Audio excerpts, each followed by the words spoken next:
الحمد لله على إحسانه والشكر له على توفيقه وامتنانه وأشهد أن لا إله إلا الله وحده لا شريك له تعظيما لشأنه وأشهد أن محمدا عبده ورسوله الداعي إلى رضوانه فإنه بلغ الرسالة وأدى الأمانة ونصح الأمة وكشف الله به الغمة وجاهد في الله حق جهاده حتى أتاه اليقين.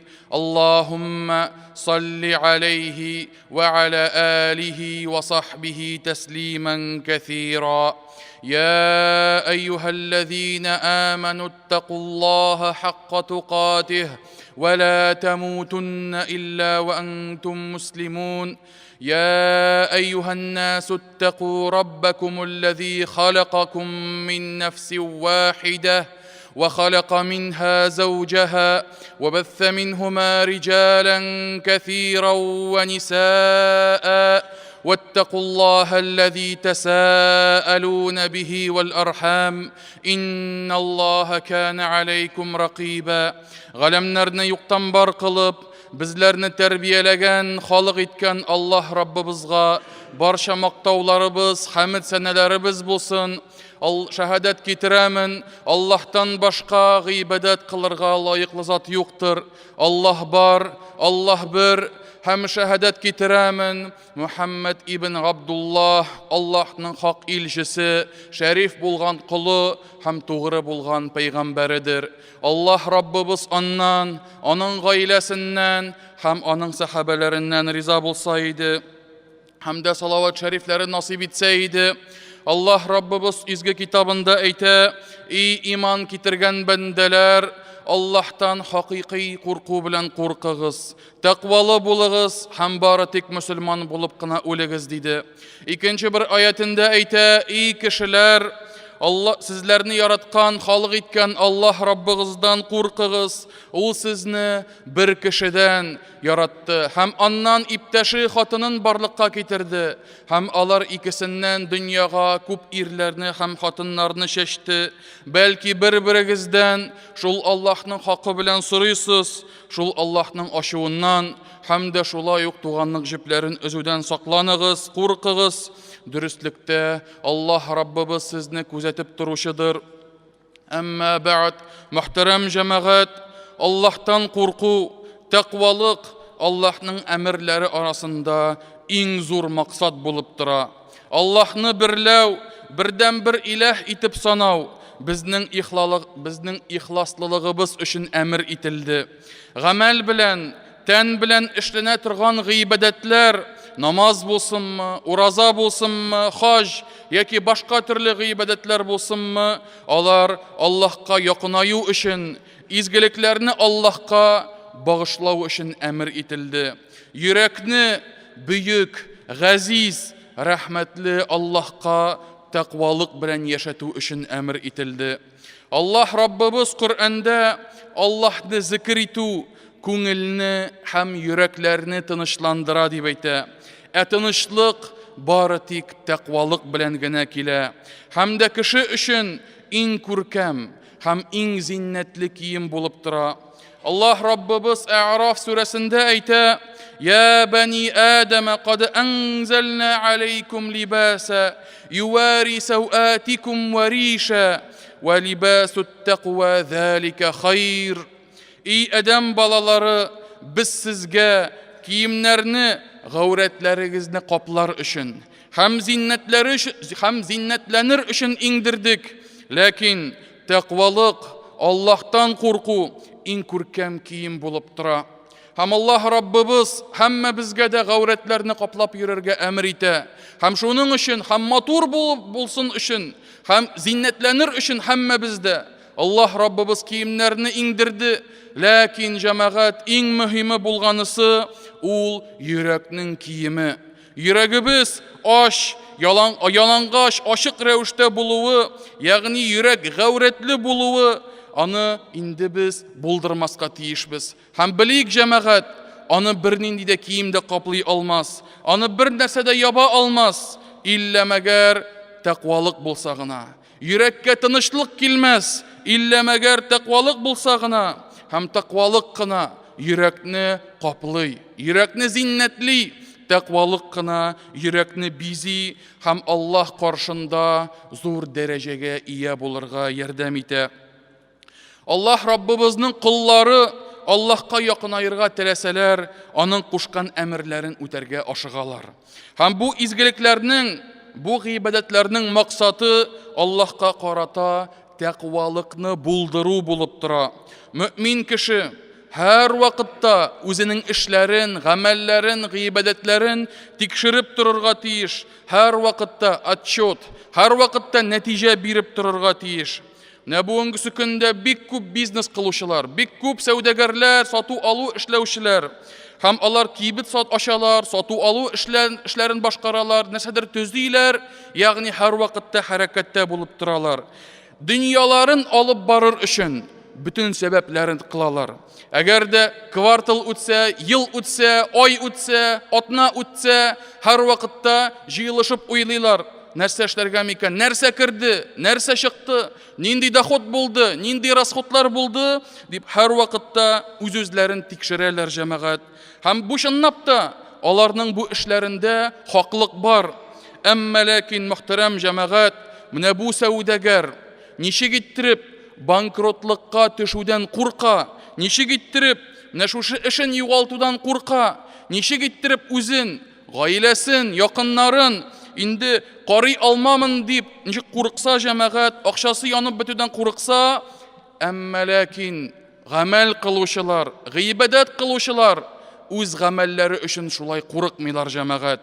Һәм шушы сәүдәгәрләр кебек ул уйламый, үз-үзенә отчет биреп ясарга, маташарга уйламый. Эшләдем, башкардым, кутылдым дип кенә карый җәмәгать гыйбадәтенә. Әгәр дә нинди генә сәүдәгәр булмасын, теләсә каян товар алып кайтмый, теләсә нәрсә сатып ятмый, бары тик кешегә ошаганысын, кеше яратканысын, күп сатып алына торган әйберләрне кайтарта җәмәгать. Гамәл кылганда никтер кешеләр Аллаһ кушканнарны үтәгәндә бу турыда бик борчылмыйлар. Намаз турында уйласак, мәсәлән, намазны теләсә ничек башкара, игътибарсыз башкара, җип-җиңел иттереп, хадистә әйтелгәнчә, әтәч чукыган кебек кенә намазларын башкаралар җәмәгать. Һәм Аллаһ Раббыбыз Куръанда әйтә: «Иннас-салата танха анил фахшаи вал мункар». Дөрестлектә намаз кешене бузыклыктан һәм гөнаһлардан саклый дип әйтә. Ләкин җәмәгать, без үзебезнең намазыбызга карыйк әле. Ул безне бузыклыктан саклыймы? Ул безне уятсыз сүзләрдән, уятсыз эшләрдән саклыймы? Ул безне гөнаһларыбыздан саклыймы? Ул безне гайбәт әшәкелекләрдән саклыймы җәмәгать? Һәм менә бу, әгәр дә намазыбыз туры килми икән шушы эшкә, әгәр дә намазыбыз Аллаһ Раббыбыз әйткәнчә безне тыймый икән, димәк хатаны үзебездә эзләргә кирәкбез. Үзебездә эзләргә тиешбез. Аллаһ Раббыбыз сүзләре хаклык. Бу Куръандагы аят. Ул берничек тә үзгәрә алмый. Куръанда бер генә хәреф тә ялган була алмый. Һәм шуңа күрә, әгәр дә Аллаһның сүзләре безгә туры килми икән, димәк гаибне үзебездән эзләргә тиешбез җәмәгать. Димәк, намазыбызны башкару рәвешендә эзләргә тиешбез, карарга тиешбез. Һәм инде әгәр дә чынлап та намазыбыз тәкъвалык белән сугарылса, тәкъвалык белән башкарылса, һичшиксез намазыбыз безне гөнаһлардан саклый. Һичшиксез намазыбыз безне бузыклыклардан, уятсыз сүзләрдән, эшләрдән саклый. Һичшиксез безне иманыбызның ныгытуына китерә, мөхтәрәм җәмәгать. Һәм шулай ук садака яки закат мәсьәләсен алыйкмы җәмәгать? Кайсы бер кешеләр уйлыйлар, закат чыгарганда теләсә кемгә тоттырам, шуның белән кутылам дип уйлыйлар җәмәгать. Ләкин чынлыкта юк. Ислам галимнәре әйтәләр, ислам дине галимнәре, әгәр дә ди 100% уверен булмаса ди, биргән кешесе закат алырга лаеклы булган кеше дип 100% уверен булмаса, закаты кабул түгел ди. Үстендә булып кала ди. Җаваплылыгы муеныннан төшми җәмәгать.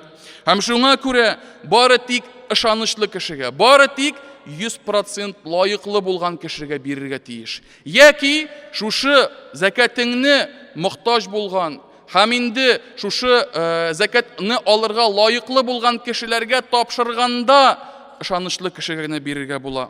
Һәм ләкин әгәр дә ул теләсә ничек гыйбадәтенә караса, теләсә ничек җиңел иттереп закатына, садакасына караса, өстеннән төшми җәмәгать. Һәм менә сүз уңаеннан әйтеп үтәргә кирәк, җомга көне һәммәгез дә күрәсез, беләсез, җомга көне инә җыела башлыйлар мәчет тирәсендә кайсы бер кешеләр.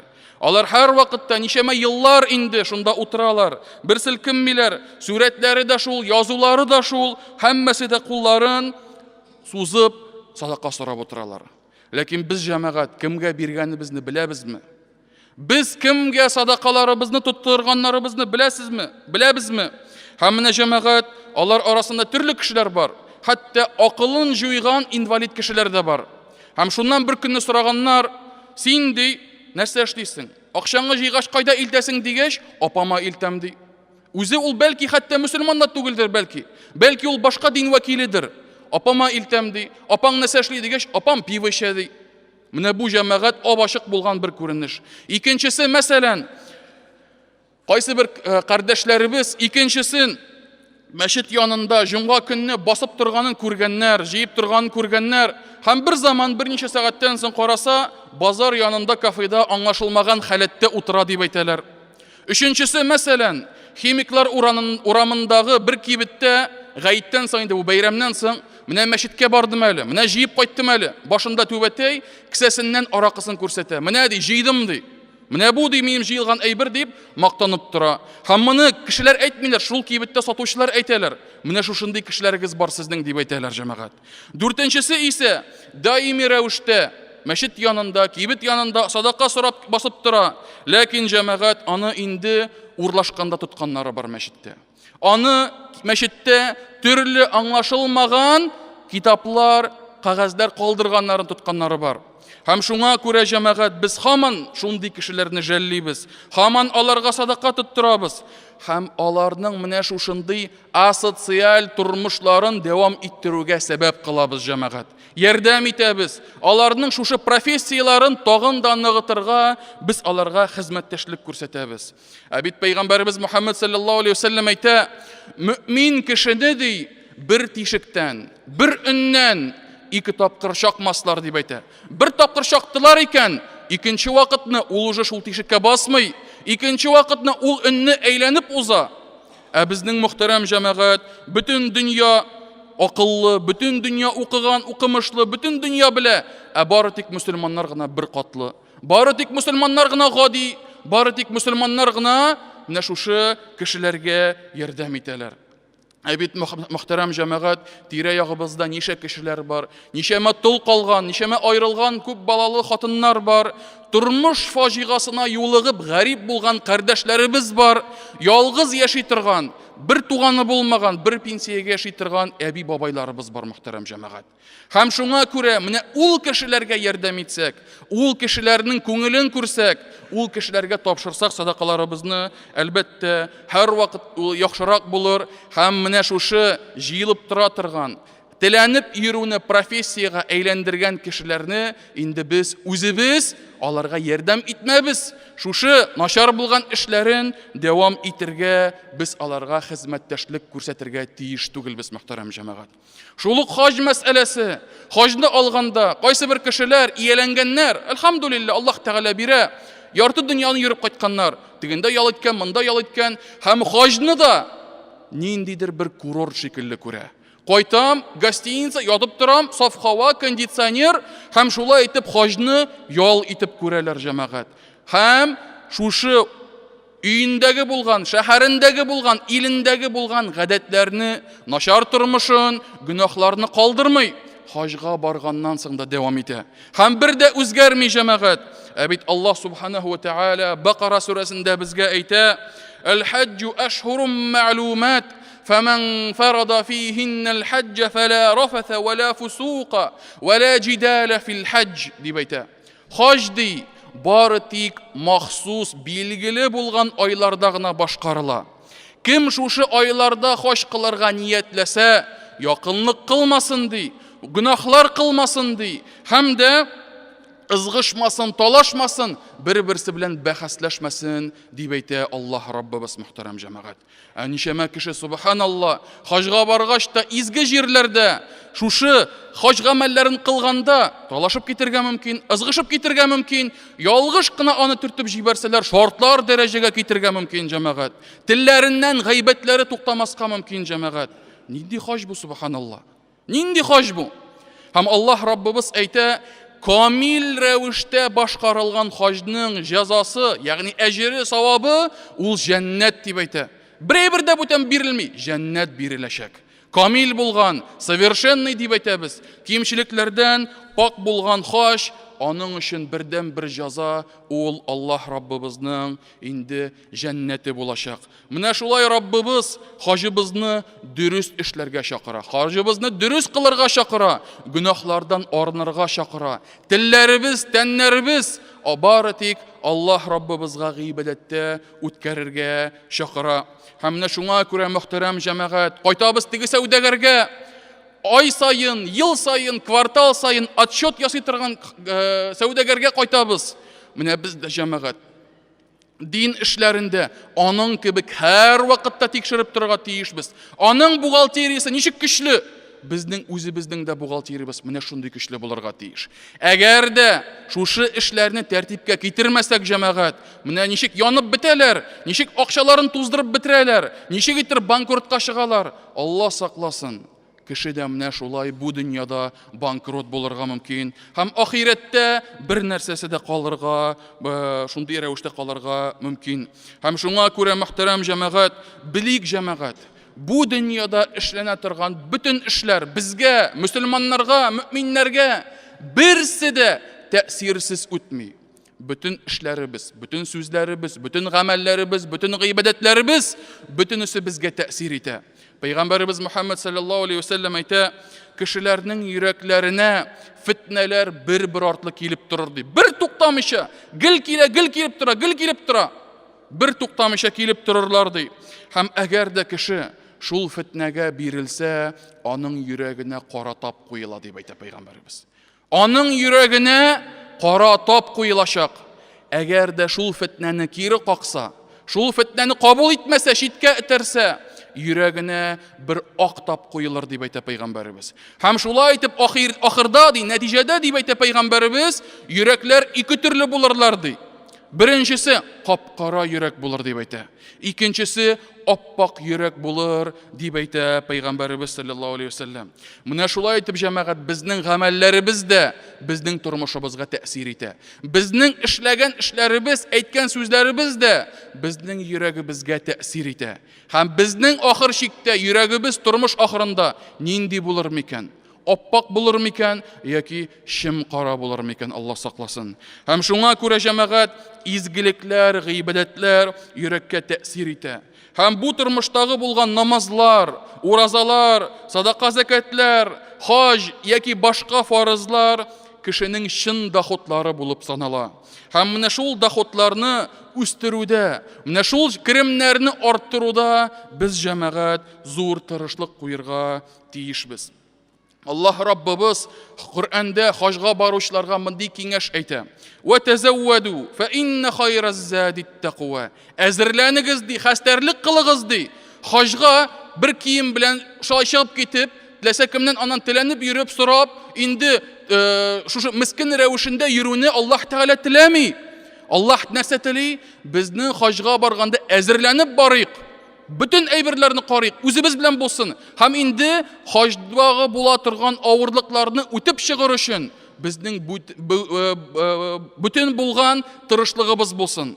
Һәм Аллаһ Тәгалә дәвам итә: "Әзерләнегез, хәстәрләнегез" ди. Ләкин чынлыкта ди, иң яхшы әзерлек, иң яхшы хәстәрлек ул тәкъвалык дип әйтә. Йөрәгеңнең тәкъвалы булуы, менә бүтән иң кирәге менә шул сиңа. Иң яхшы эшли ала торган, иң яхшы җыя ала торган багаж менә шушы, җәмәгать. Һәм менә шуңа күрә хаҗ сәфәренә Хаж сәфәренә җыенсаң, яхшы итеп әзерлән. Һәм инде яхшы итеп үтсен хаж гамәлең. Һәм инде хаҗга барганда да әзергә бәзер булып утырма. Һәм менә шул рәвешле әзерлән, һәм шул вакытта йөрәгеңдә, һәм инде хаж гамәлеңдә күркәм рәвештә үтер җәмәгать. Һәм шуңа күрә безнең тормышыбыздагы иң яхшы булган доход һәм Аллаһ каршысында Аллаһ ризалыгын ала бирә торган, мәңгеләштерә торган иң яхшы һәм иң күркәмеш ул җәмәгать әлбәттә тәкъвалы булу. Аллаһ Раббыбыз Зумар сүрәсендә әйтә: "Ва юнajjillahu alladhina ittaqaw bimafazatihim wa la yamassuhumus-su wa la hum yahzanun."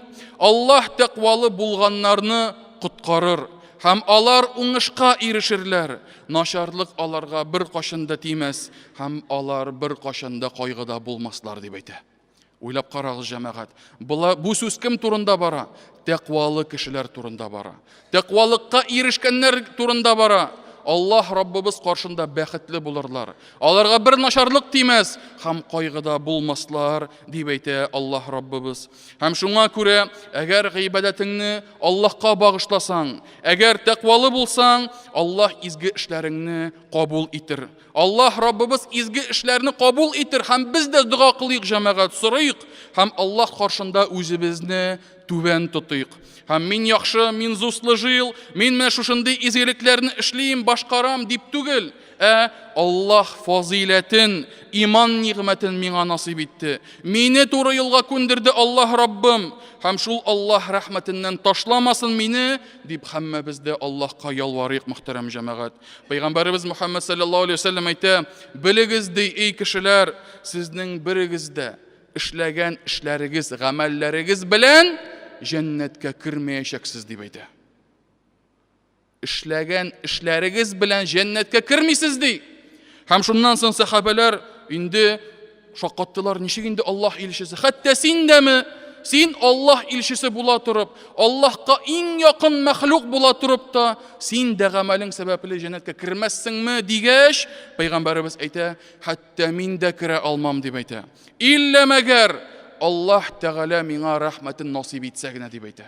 Ягъни пәйгамбәребез һәм аннан кала бөтен иман ияләре җәннәткә нинди генә изгелекләр эшләмәсен, алар һәммәсе дә Аллаһның рәхмәте белән керәчәкләр. Алар һәммәсе дә Аллаһ Тәгалә рәхмәтенә юлаксалар гына керәчәкләр.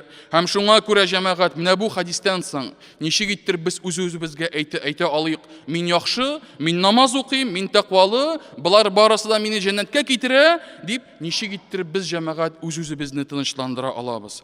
Һәм инде әгәр Аллаһ Раббыбыз безне намаз укырга, һәм инде изгелекләр кылырга, фарызлар үтәргә күндерде икән, ярдәм итте икән, без Аллаһ Раббыбызга шуның өчен шөкерле булырга тиешбез. Аны мактарга һәм хәмд сәнәләр кылырга тиешбез. Ибраһим алейһиссалам улы Исмәгыйль белән Кәгъбәтулланы төзегәндә, һәм бу кисса мәшһүр булган кисса, Бакара сүрәсендә укый аласыз. Кәгъбәтулланы киредән торгызып мәчет итеп төзегәч, Аллаһ Раббыбыз Коръәндә Ибраһимның сүзләрен китерә. "Раббана тaqabbal minna innaka antas-sami'ul alim." Эй Раббым, эй Раббыбыз, бездән кабул ит.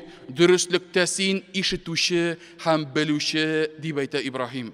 Һәм уйлап карагыз җәмәгать. Ибраһим алейһиссалам пәйгамбәр, Халилуллаһ дип әйтелә, Аллаһның якыны дусты дип әйтелә.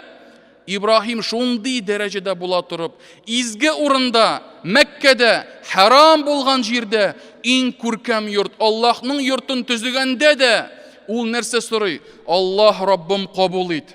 Аллаһ Раббым кылган изгелегемне юкка калдырма. Аллаһ Раббым шушы изгелегеңне кабул ит һәм минне тәкъвалылардан кыл дип әйтә мөхтәрәм җәмәгать. Бүгенге көндә кешеләр нәрсә эшлиләр? Бүгенге көндә мәчетнең бер тәрәзәсен куйсалар гына, мәчетнең тышына язып куйлар зур хәрефләр белән: "Фулан углы фулан шуны хәтле тәрәзә куйды, шуны хәтле ишеген куйды." Һәм кайсы бер кешеләр була, бер бөртек изгелек эшли. Шул изгелекне эшләгәннән соң гомер буена күкрәгенә сугып йөри. Мин шуны хәтле эш эшләдем. Мин шуны хәтле ни кылдым? Һәм ул хәтта үзе, янәсе, менә аның шушы эше аны турыдан-туры җәннәткә кертәчәк. Аны турыдан-туры җәннәтле кылачак. Моннан соң нәрсә генә эшләсә дә бу аңа зыян китермәячәк дип тынычланып йөриләр җәмәгать. Юк җәмәгать. Хәтта бу кешеләрдән дә хәерлерәк булган Ибраһим алейһиссалам шушы эшне башкарганнан соң да Аллаһ Раббыбызга дуга кылды. Аллаһ Раббым кабул ит. Кабуллардан кыл дип сорады. Һәм шуңа күрә мөхтәрәм җәмәгать, Аллаһ Раббыбыз эшләребезне кабул итсен. Тақвалыкларыбызны арттырсын. Һәм Аллаһ Раббыбыз әйткән Коръәндә әйтә: «Иннама ятақаббалуллаһу минал муттақин». Дөрестлектә Аллаһ тақвалы булган кешеләрдән кабул итә ди. Менә шуңа күрә җәмәгать, тақвалы булыйк җәмәгать. Тырышыйк тақвалы булырга, тырышыйк Аллаһ ризалыгы өчен башкарырга һәм һәр вакытта Аллаһ ярдәменә үзебезне мохтаҗ итеп тотыйк. Һәр вакытта Аллаһ рәхмәтенә, Аллаһ нигъмәтенә үзебезне мохтаҗ итеп дуга кылыйк, ялварыйк. Инде эш эшләп, борыныбызны чиеп, инде мин шундый, мин яхшы, мин фәлән, мин төгән дип тәкәбберләнеп йөрмик җәмәгать. Һәм шуңа күрә изгелек кылганда тырышлык күрсәтик, тәкъвалы булыйк һәм барча нигъмәтләр, барча өстенлек һәм мәңгелек күркәм тормыш Аллаһ кулында икәнлеген онытмыйк җәмәгать. Һәм Аллаһ йөрәкләребезне пак кылсын, чиста кылсын, тәкъвалыкларыбызны арттырсын һәм дә изге гамәлләребез кабул булсын. Амин. Aqulu ma tasma'un wa astaghfirullaha li wa lakum wa lisa'iril muslimina min kulli dhanb fastaghfiruhu innahu huwal ghafurur rahim.